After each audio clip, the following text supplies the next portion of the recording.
El Señor esté con ustedes. Y con tu espíritu. Lectura del Santo Evangelio según San Lucas.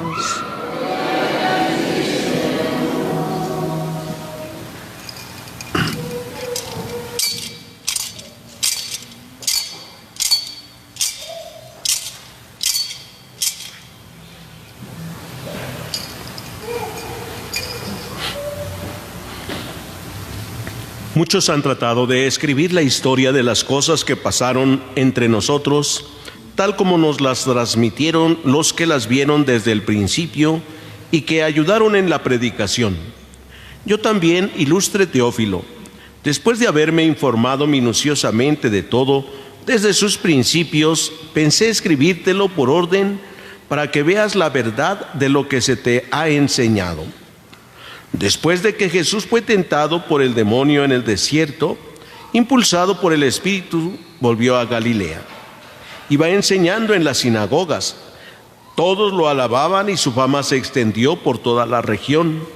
Fue también a Nazaret, donde se había criado. Entró en la sinagoga, como era costumbre hacerlo los sábados, y se levantó para hacer la lectura.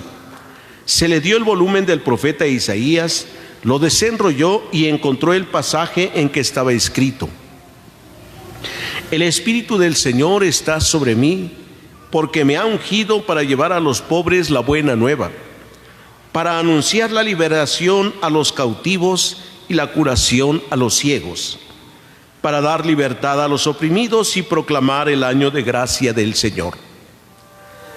Enrolló el volumen, lo devolvió al encargado y se sentó. Los ojos de todos los asistentes a la sinagoga estaban fijos en él. Entonces comenzó a hablar diciendo: Hoy mismo se ha cumplido este pasaje de la Escritura que acaban de oír. Palabra del Señor. Pueden sentarse un momentito.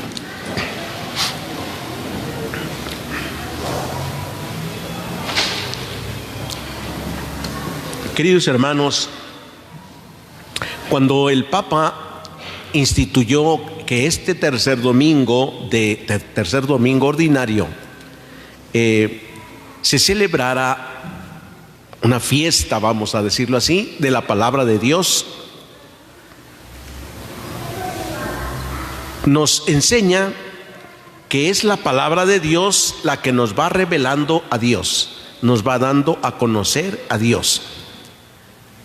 Nosotros, para entendernos, ¿qué necesitamos? La palabra, porque decimos hablando, ¿se entiende la gente, ¿verdad? ¿O no?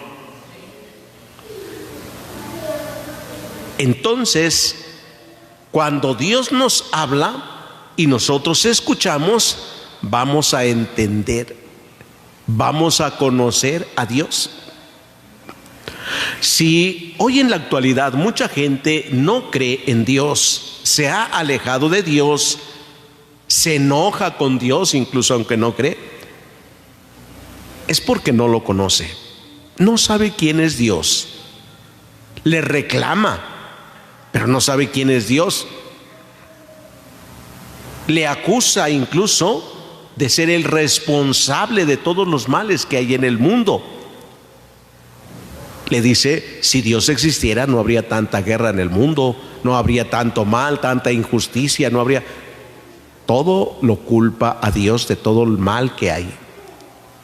No le conoce. Cuando se le conoce a Dios, sabe entonces que su misma palabra es capaz de todo. Veamos, por ejemplo, cuando los discípulos de Jesús están con él y él ve que toda la gente se ha ido porque ya no aguantan la forma de hablar de Jesús, no soportan, ¿sí? Porque les había dicho: el que no come mi cuerpo y no bebe mi sangre no tiene vida eterna. Y estos dicen: ese modo de hablar es intolerable, ¿quién puede aguantarlo? Y se van. Y entonces les pregunta a sus discípulos: ¿también ustedes quieren dejarme? Y ellos respondieron: Señor, ¿a quién iremos? Solo tú tienes palabras de vida eterna. Están descubriendo entonces la palabra de vida eterna, palabra que da vida. En momentos muy difíciles de la vida, una palabra de Dios es la que puede traer la paz. Vemos a los discípulos que van por el mar de Galilea, se viene una gran tempestad y con una palabra Jesús calmó al viento y al mar. Cálmate. Esta palabra regresa la paz y la calma a los discípulos que estaban angustiados por lo que estaban viviendo. Aquel centurión romano que fue a decirle a Jesús: tengo en casa un criado que está en casa, paralítico y sufre mucho. Y Jesús dijo: voy a curarlo. El centurión le respondió: Señor, yo no soy digno de que vayas a mi casa. Con que tú digas una palabra, mi criado quedará sano. Aquí está el que cree en la palabra. Este es uno de los hombres que verdaderamente cree en la palabra. Con que digas una palabra, mi criado quedará sano. La palabra de Dios sana, entonces hay que creerla y sana. Cuando el hombre se ve esclavizado por el pecado, la palabra de Dios perdona. Le dijo a aquel hombre enfermo y como consecuencia del pecado tenía esta enfermedad, y le dice primero: hijo, tus pecados te quedan perdonados. La palabra perdona. ¿Sí? La palabra tiene poder. Expulsaba a los demonios con solo su palabra, y la gente se admiraba diciendo: ¿cuánto poder tiene este que con solo su palabra expulsa a los demonios? Lo que nadie había podido hacer. Hemos escuchado también en estos días cómo nos dice la misma Escritura que la palabra de Dios es viva y eficaz, como una espada de doble filo que penetra hasta la médula de los huesos. La palabra eficaz penetra en el corazón del hombre.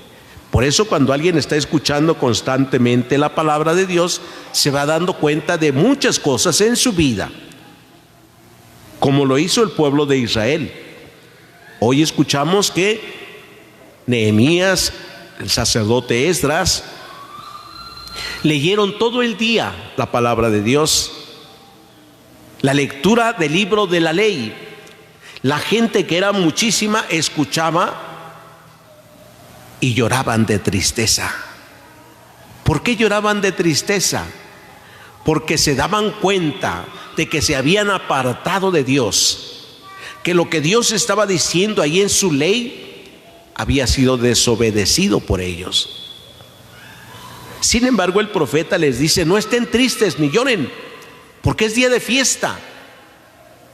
Pues Dios los está liberando ahora, les está volviendo al camino.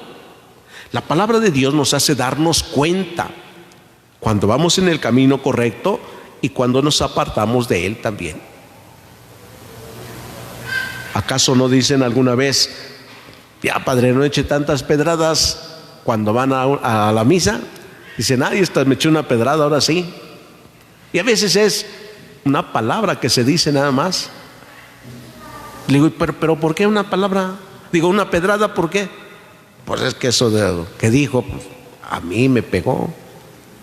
Pues la palabra de Dios ve cómo puede liberar, puede transformar, puede iluminar la vida.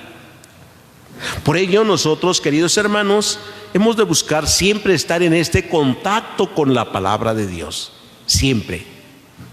Ojalá que en este día hagamos ese propósito firme de tomar la Biblia, aunque sea un momento, todos, aunque sea un momento para leer algún pasaje, con esta intención, no de tener una sabiduría humana y decir: yo ya leí la Biblia, yo conozco mucho de la Biblia. No, No me diga nadie, conozco mucho de la Biblia. ¿Qué tanto conoce a Dios? Y si conoce a Dios, ¿cómo lo puede anunciar a los demás? ¿Cómo lo está anunciando a los demás? Porque el que conoce a Dios no se puede quedar con eso, lo va a comunicar, lo va a compartir, sabiendo que esta tarea de anunciar el Evangelio es de todos. Como nos dice hoy el apóstol San Pablo, todos formamos parte de un cuerpo que es la iglesia, y todos tenemos distintas misiones, servicios, y nadie puede decirle: yo no necesito eso, no necesito lo otro. No, necesitamos todos, dice, de todos. Pidámosle pues al Señor que nos ayude a estar en contacto de manera especial en este día con su palabra, que la amemos, que la aceptemos esta palabra y dejemos que ella transforme también nuestras vidas. Que así sea.